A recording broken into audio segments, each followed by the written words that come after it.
नमस्कार, welcome to फिल्मी शंकर. आज सादर करत आहे अभिनेत्री हंसा वाडकर यांची फिल्मी बायोग्राफी. जाणून घेऊया. काही व्यक्तिमत्व कालाच्या पुढचा विचार करतात, जगतात आणि आपल्याला प्रेरणा देऊन जातात. अशाच एक स्वयंघोषित बंडखोर व्यक्तिमत्वाची ओळख म्हणजे हंसा वाडकर. यांचा जन्म 24 जानेवारी 1923 रोजी मुंबईतील एका कोकणी ब्राह्मण कुटुंबात झाला. खरं नाव रतन सालगावकर.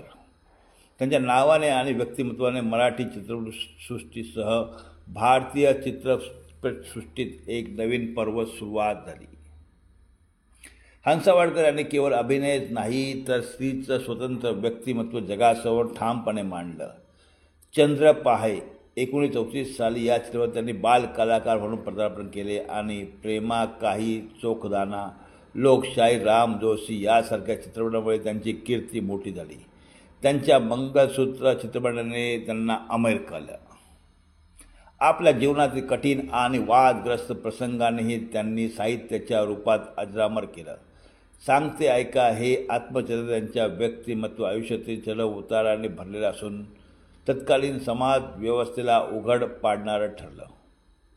त्यांचे व्यक्तिगत आयुष्याने स्त्रियांसाठी स्वतंत्र आणि मुक्त विचाराचं नवं दार उघडलं. त्या काळातील सामाजिक नियम तोडणारे आणि आपल्या आवाजाला हक्काने मांडणारे हंसा वाडकर या पहिल्या मराठी अभिनेत्रीपैकी एक होत्या. सिनेसृष्टीत काम करताना त्यांनी कोणत्याही चौकटीत न अडकता स्वतंत्र विचार केला आणि मार्ग तयार केला.